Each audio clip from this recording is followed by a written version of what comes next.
یہ انسان اللہ کی نگاہ میں محبوب کیسے بنے گا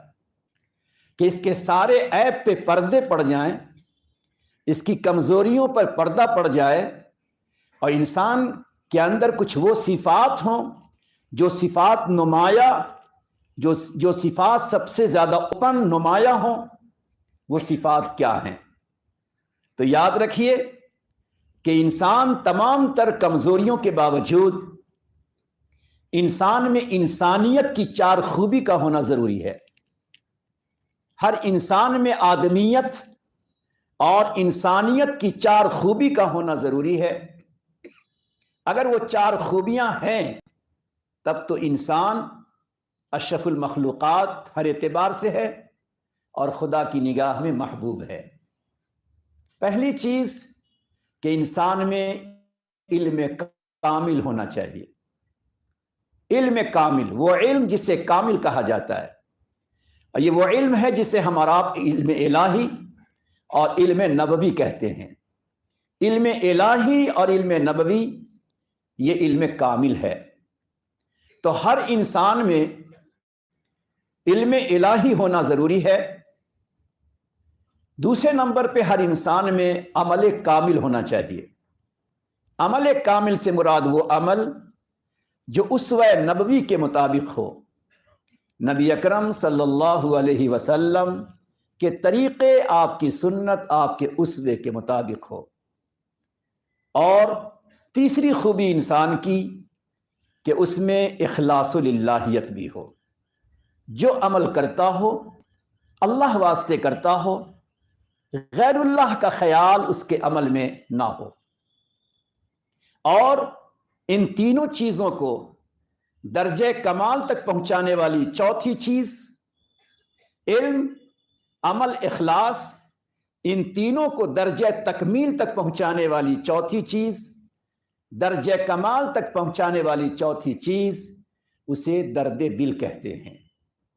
اسے سوز دل کہتے ہیں، کہ ہر مومن کے دل میں اللہ کی محبت بھی ہو، ہر مومن کے دل میں ایک سوز بھی ہو، ہر مومن کے دل میں ایک درد بھی ہو، ہر مومن کے دل میں ایک فکر بھی ہو۔ جب انسان علم و عمل اور اخلاص کا پیکر ہوگا اور اس کے دل میں اگر درد درو ہے، اس کے دل میں اگر سوز اور خوف اور خشیت،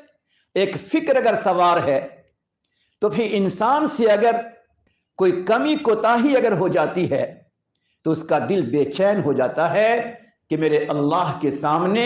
مجھ سے نافرمانی کیوں ہو گئی، میرے خدا کے سامنے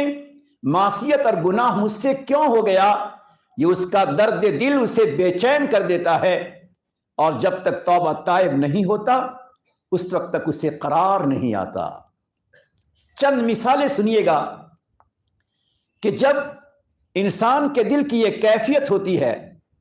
تو اس کے سامنے گویا ایک طرف اللہ کی رحمتوں کا سمندر اگر ہوتا ہے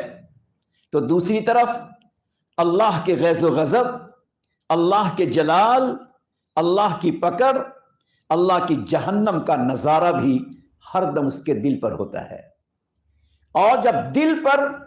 اللہ کے جلال کا جلوہ، اللہ کے غیظ و غضب کا نظارہ اور جہنم کی ہولناکی کا منظر اس کے دل پہ آتا رہتا ہے، تو اگر کچھ بھی نافرمانی ہو جائے تو جب تک وہ توبہ تائب نہیں ہوتا اس وقت تک اسے صبر اور قرار نہیں ہوتا۔ وہ بے چین رہتا ہے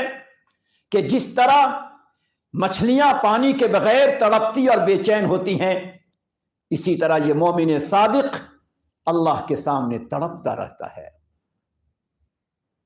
بلکہ کبھی یہ سوچتا ہے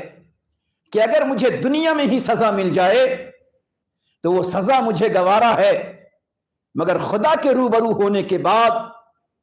خدا کے دیدار و مشاہدے کے بعد ہم کو سزا ملے، یہ ہمیں گوارا نہیں ہے۔ عجیب مثالیں ہیں۔ آپ جانتے ہیں کہ جہنم کی سزائیں اپنی جگہ ہیں، مگر دنیا میں بھی کچھ گناہ ایسے ہیں جن گناہوں کی سزا بہت سنگین ہے، جن سزاؤں کو سن کر، سوچ کر انسان کے رونگٹے کھڑے ہو جاتے ہیں۔ اور پر کسی سے کوئی بڑا گناہ ہو گیا، زنا کا گناہ ہو گیا، سوچئے ذرا، یہ ایک سنگین جرم ہے۔ اگر پردے کی حد تک ہے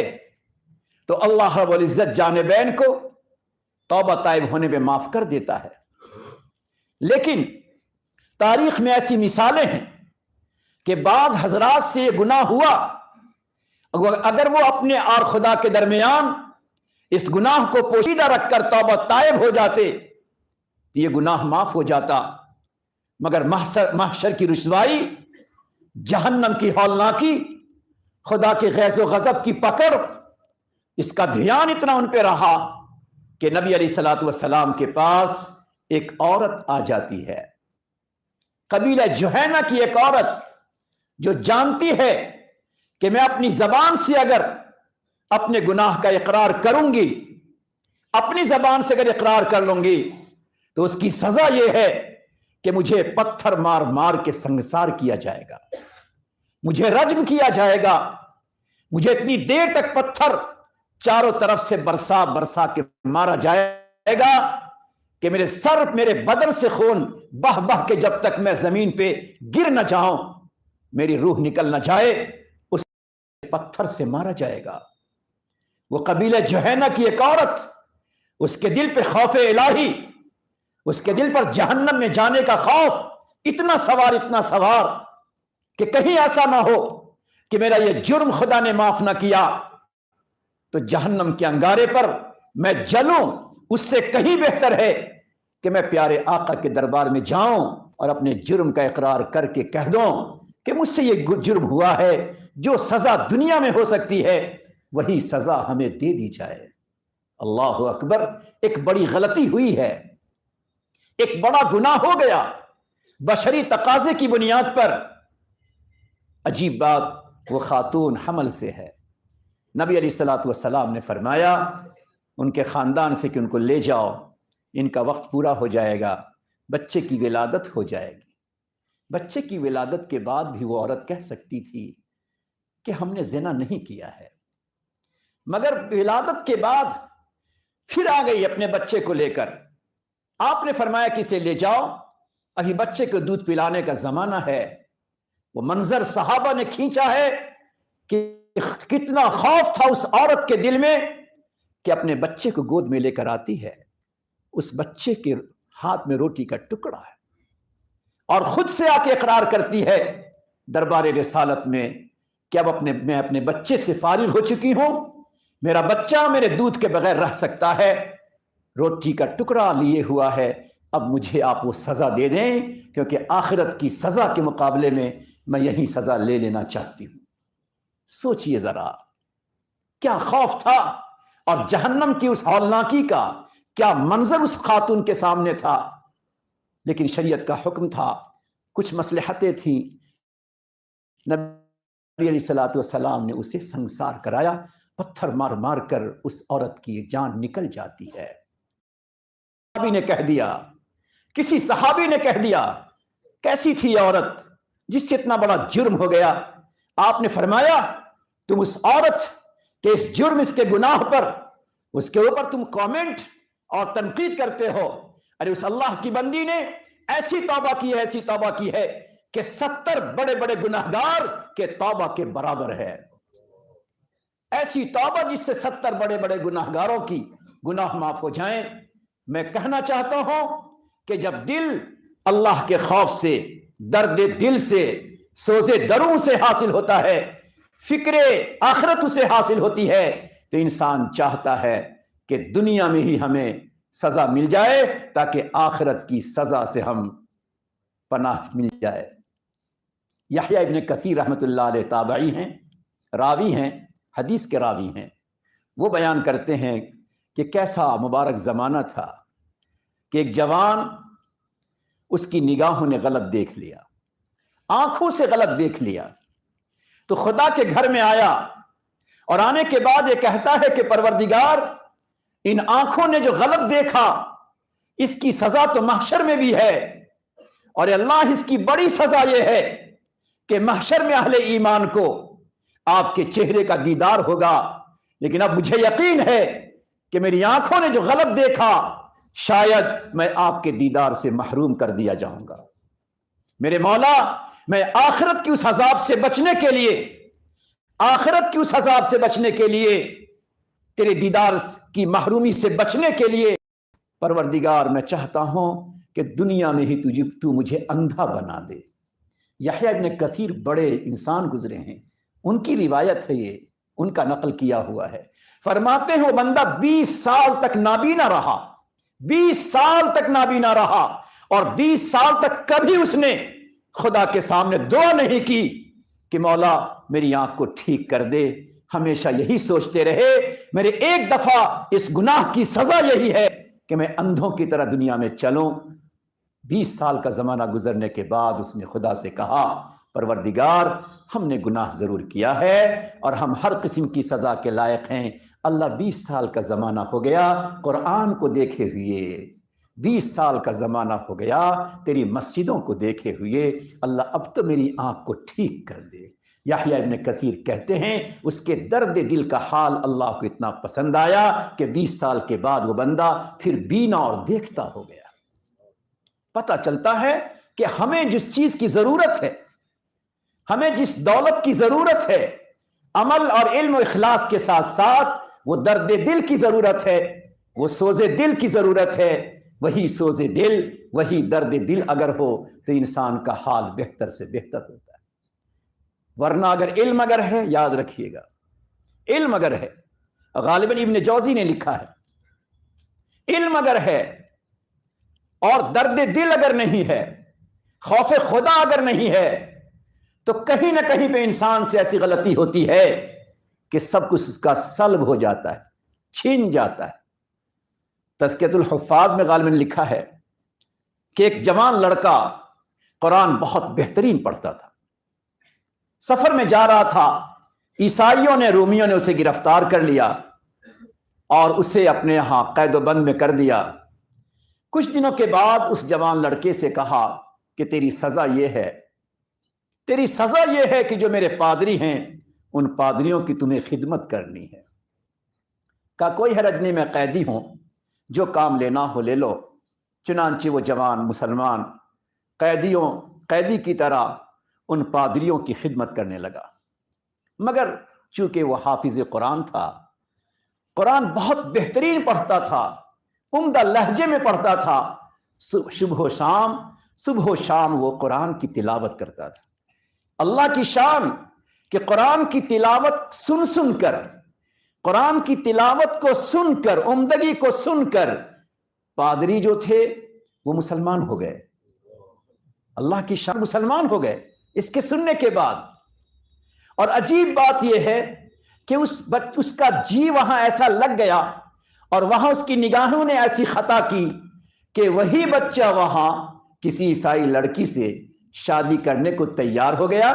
اور اس طرح تیار ہوا کہ وہ مرتد ہو گیا۔ مؤرخ نے لکھا ہے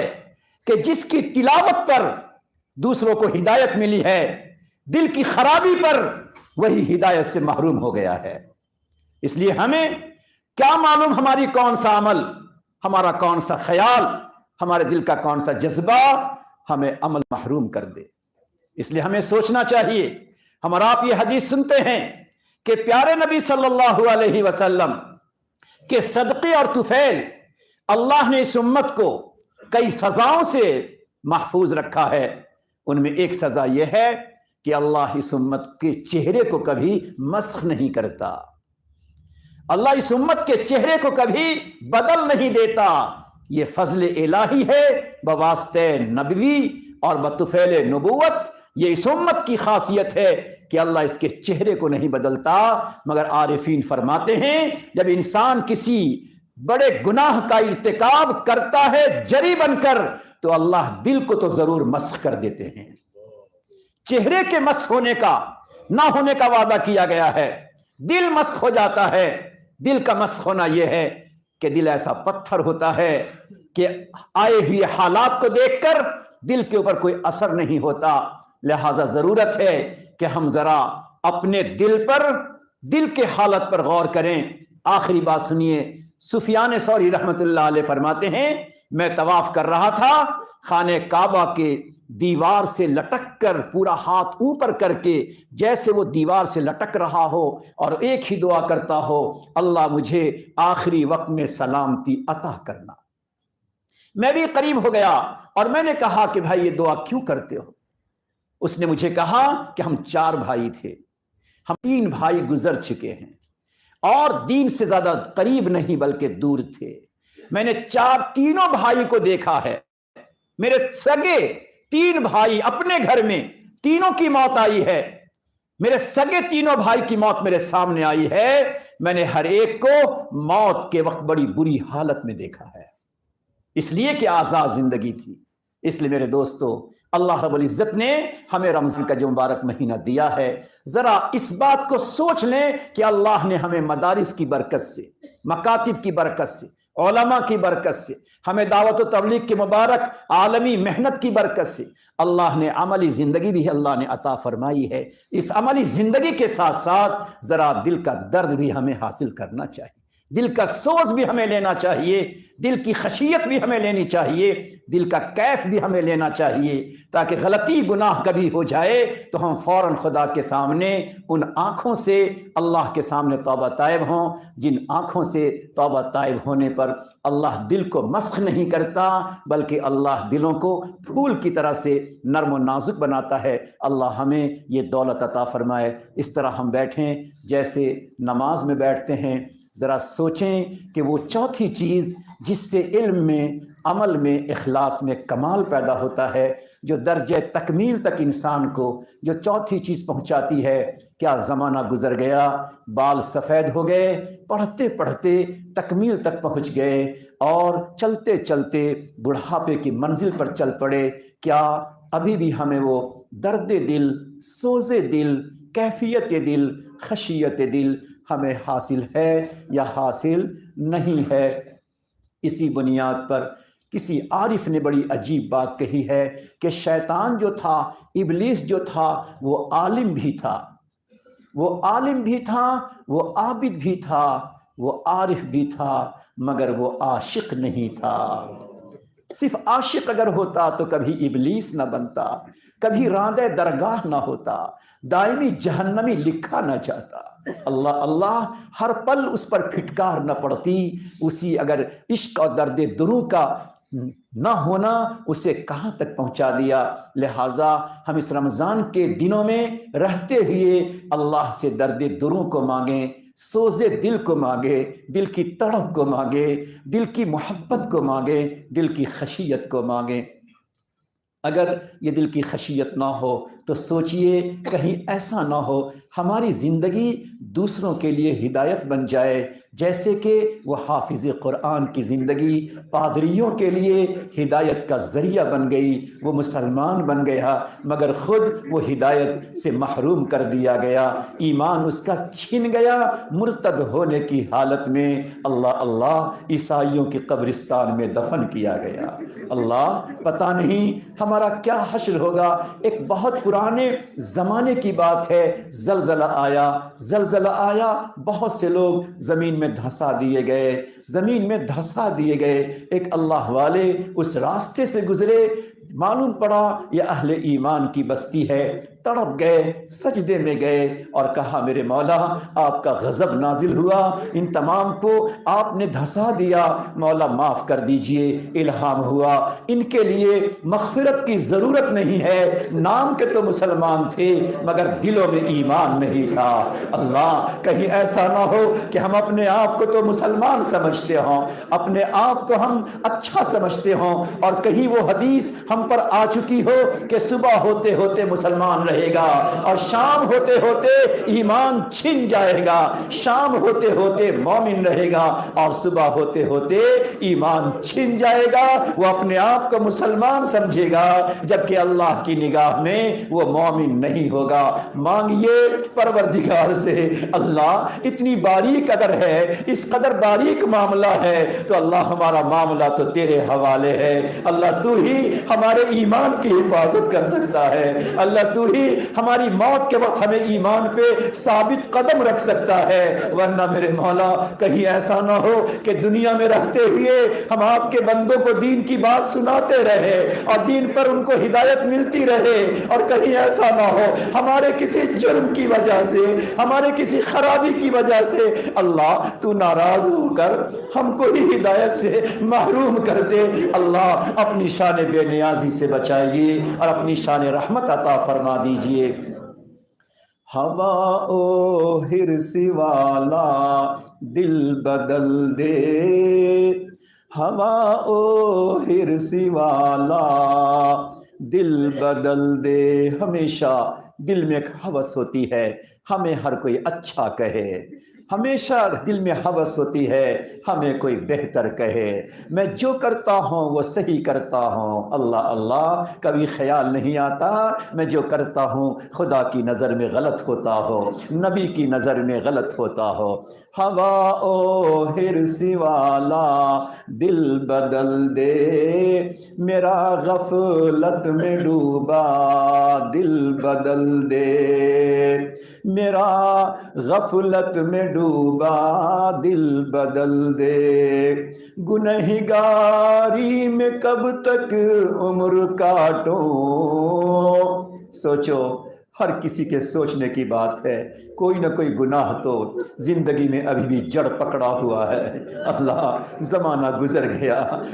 بال سفید ہو گئے مگر آنکھیں گندی کی گندی رہ گئی۔ اللہ ہم تیرے گھر سے نکلتے ہیں، دیکھنے والے بیچارے، دیکھنے والے بے نمازی، دیکھنے والے شرابی، دیکھنے والے غیر مومن کہتے ہیں کیسے اچھے اچھے لوگ ہیں، 5 وقت مسجدوں میں دوڑ کے آتے ہیں، کتنے اچھے ہیں، 5 وقت مسجدوں میں دوڑ کے آتے ہیں۔ فرشتہ کہتا ہوگا کتنے گندے ہیں، مسجدوں سے نکلتے ہیں اور کہاں دیکھتے ہیں، کیا دیکھتے ہیں۔ اللہ غیر تو ہمیں اچھا کہے، فرشتہ ہمیں گندا کہے، اللہ ہمیں ایسی گندگی سے حفاظت فرما۔ گنہگاری میں کب تک عمر کاٹوں، گنہگاری میں کب تک عمر کاٹوں، گنہگاری میں کب تک عمر کاٹوں، میرا رستہ بدل دے دل بدل دے۔ سنوں میں نام تیرا دھڑکنوں میں۔ اللہ جب گناہ کا خیال آئے، جب گناہوں کے لیے زبان چلے، جب گناہوں کے لیے آنکھ اٹھے تو اللہ دل پکار اٹھے، دل ہمارا پکار اٹھے، دھڑکنوں سے آواز آئے، اے ایمان والا، اے نمازی، اے حاجی، اے روزے دار، اے تراویح پڑھنے والے، اے اعتکاف کرنے والے، دل آواز دے دے اب تو کیا کر رہا ہے۔ گنہگاری میں کب تک سنوں میں نام تیرا دھڑکنوں میں، سنوں میں نام تیرا دھڑکنوں میں، مزہ آ جائے مولا دل بدل دے، مزہ آ جائے مولا دل بدل دے۔ پڑھا ہوں، سوچو کتنے دن سے ہم پڑے ہوئے ہیں اور کتنے سال پڑے رہتے ہیں مگر دل کا حال تو ویسے ہی رہ گیا۔ پڑھا ہوں تیرے در پر دل شکستہ، پڑھا ہوں تیرے در پر دل شکستہ، رہوں کیوں دل شکستہ دل بدل دے۔ اور ایک اور سنیے ذرا، بڑے درد دل سے کسی نے کہا اللہ تیرے یہاں ایک عدل کا معاملہ ہے، ایک قانونی معاملہ ہے، اللہ ایک فضل کا معاملہ ہے۔ قانون پہ اگر تو ہمیں پرکھے گا، قانون پہ پرکھے گا تو مولا ہم تو پل کے اندر ہی جہنم میں چلے جائیں گے۔ رحم کر اپنے نہ آئینے کرم کو بھول جا، رحم کر اپنے نہ آئینے کرم کو بھول جا، ہم تجھے بھولے ہیں لیکن ہم تجھے بھولے ہیں لیکن تو نہ ہم کو بھول جا، ہم تجھے بھولے ہیں لیکن تو نہ ہم کو بھول جا۔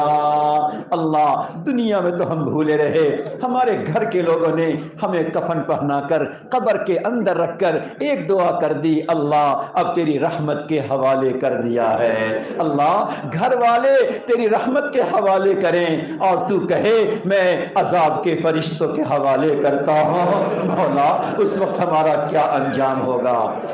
ہاتھ اٹھائیے، دعا کیجئے، اللہ سے درد دل کو مانگ لیجئے، سوز دل کو مانگ لیجئے۔ اللہم لک الحمد کما ینبغی لجلال وجہک وعظیم سلطانک، اللہم صلی علی سیدنا محمد وعلی آل سیدنا محمد وبارک وسلم۔ جزا اللہ عنا محمدا، جزا اللہ عنا محمدا صلی اللہ علیہ وسلم ما هو اہلہ، ربنا ظلمنا انفسنا وان لم تغفر لنا وترحمنا لنکونن من الخاسرین۔ اے اللہ، محشر کے میدان میں ہم اپنے نبی کو چہرہ دکھانے کے قابل نہیں ہیں، اللہ نبیوں کے سامنے کھڑے ہونے کے قابل نہیں ہے، اللہ صحابہ کے سامنے کھڑے ہونے کے قابل نہیں ہے، اللہ وہ ابو لبابہ جن سے غلطی ہو گئی تھی، اللہ انہوں نے مسجد نبوی کے ستون میں اپنے آپ کو باندھ دیا تھا، ایک ہفتے تک وہ جوان ایک گناہ کی وجہ سے اپنے آپ کو ستون میں باندھا رہا اور یہ کہتا رہا جب تک پروردگار اس سزا کے ساتھ ہمیں معاف نہیں کرے گا، ہمیں معاف نہیں کرے گا، میں اپنے آپ کو سزا کے طور پر ستون سے باندھے رکھوں گا۔ اللہ، اس ابو لبابہ کی یادہ کتنی پسند آ گئی کہ مسجد نبوی کے ایک ستون کا نام ہی ستون ابو لبابہ پڑ گیا۔ اللہ، قیامت تک ابو لبابہ وہ جوان صحابی وہ ابو لبابہ کی یادگار باقی رہے گی۔ اللہ، انہوں نے ہمیں پیغام دیا ہے، اے جوانوں، اے ایمان والو، اے میرے نبی پر ایمان رکھنے والو، تم سے گناہ ہو جائے خدا کے دربار میں آ جاؤ، خدا کے دربار میں آ جاؤ، مجرم بن جاؤ، سزاوار بن جاؤ،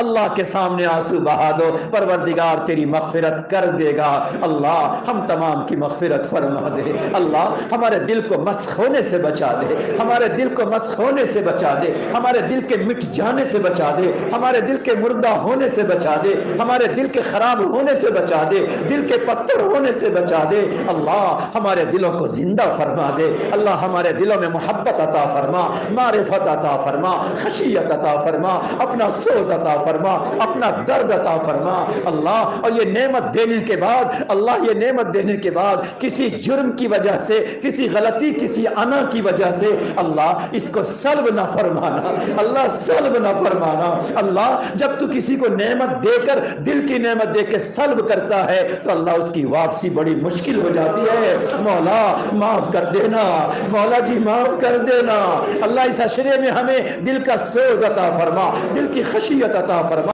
کا درد عطا فرما، محبت عطا فرما، خوف عطا فرما، اللہ گناہوں سے حفاظت عطا فرما۔ اے اللہ، ہمیں آنے والے جو چند دن باقی رہ گئے رحمتیں عطا فرما دے، اے اللہ تجلیات عطا فرما دے، فیض ربانی عطا فرما دے، مشائخ کی نسبت عطا فرما دے، سلسلے کی نسبت عطا فرما دے، اے کریم آقا، اور آئندہ گناہوں سے حفاظت فرما۔ مولا کریم، ہمیں ہر قسم کی راحت، ہر قسم کی رحمت و برکت عطا فرما دے، اے اللہ روزی کی برکت عطا فرما، خوشحالی فراوانی کی برکت عطا فرما۔ اللہ، بہت سے جوان ان کے ماں باپ نے اس لیے بھیجا ہوگا کہ میرا بیٹا روزی کے لیے پریشان ہے، روزی کا دروازہ بند ہو گیا ہے، مارا پھرتا ہے، صبح جاتا ہے شام واپس آتا ہے، کہیں روزی کا انتظام نظر نہیں آتا۔ اللہ، ماں باپ نے اس امید پہ اعتکاف میں بھیجا ہوگا کہ میرا بیٹا گناہوں سے توبہ کر لے گا، اللہ راضی ہو جائے گا، روزی کا دروازہ کشادہ کر دے گا۔ اے میرے مولا، اے میرے مولا ماں باپ کے جذبات پورے فرما کر ہر جوان کے لیے روزی کو کشادہ فرما دے، روزی کے دروازے کو کشادہ فرما دے، کاروبار کو بہتر بنا دے، تجارت کو نفع بخش بنا دے، ہر مایوسی سے خسارے سے، ہر ناکامی سے اللہ ہر جوان کی حفاظت فرما۔ اے اللہ ہمیں دین کے راہوں میں لگتے ہوئے، دین کی خدمت کرتے ہوئے، اللہ تیرے دین کی خدمت کرتے ہوئے خادمانہ مزاج سے رہنے کی ہمیں توفیق عطا فرمانا۔ میرے مولا ہمیں مردودیت سے بچا دینا، محرومیت سے بچا دینا۔ اللہ تو بڑا بے نیاز ہے، بڑا بے نیاز ہے۔ اللہ اگر ہم نے 10 دن اعتکاف کر لیا تو ہمارا نفس کہتا ہے ارے میں نے اعتکاف کیا ہے، مولا بالمی باؤر 400 سال تک عبادت کرتا رہا، 400 سال تک مصلی پہ پڑا رہا، اللہ تو نے ایک لمحے میں دودکار دیا، مولا دودکار دیا، مولا مردودیت سے بچا دینا، پھٹکار سے بچا دینا، غیظ و غضب سے بچا دینا، اپنی پکڑ سے بچا دینا۔ مولا کریم فضل کا معاملہ فرما، رحم کا معاملہ فرما اے اللہ۔ اور ہم میں سے کتنے ایسے ہیں جن کے ماں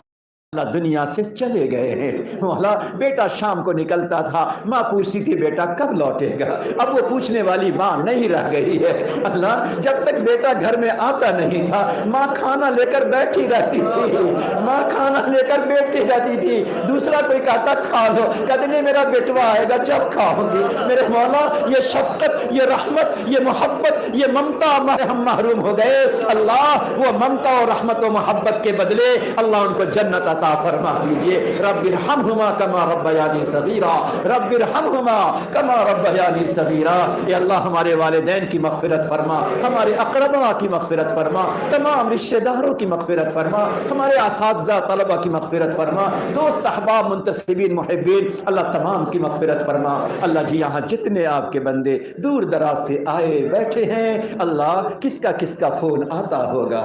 کون کس طرف سے کہتا ہوگا، اللہ وہ تو بڑے یقین سے کہتا ہوگا، وہ تو حسن ظن سے کہتا ہوگا، وہ تو یقین بنا کے کہتا ہوگا۔ اور اللہ اگر ہماری دعا قبول نہیں ہوئی تو اللہ ان ایمان والوں کو ہم کیا جواب دیں گے؟ اللہ ان کے حسن ظن کا خیال کرتے ہوئے، ان کے حسن ظن کا خیال کرتے ہوئے مولا ہر ایک کے دل کی مرادوں کو پوری فرما دیجئے۔ اللہ جو مانگا وہ بھی عطا فرما، جو مانگنے سے رہ گیا وہ بھی عطا فرما۔ اے اللہ اور یہ التجا یہ ہے، اللہ التجا یہ ہے کہ آپ تو راضی ہو جائیں، اور آپ راضی ہونے کے ساتھ ہم سب سے ہمارے نبی کو بھی راضی فرما دیجیے، خوش فرما دیجیے۔ اللہ ہمارے اعمال پیارے نبی کی بارگاہ میں پہنچتے ہوں گے، آپ کو کیسی تکلیف ہوتی ہوگی۔ اللہ پیارے نبی کے روح مقدس کو خوش فرما دیجیے، وہاں کا فیض عطا فرما دیجیے۔ اللہم صلی علی سیدنا محمد وعلی آل سیدنا محمد وبارک وسلم برحمتک یا ارحم الراحمین۔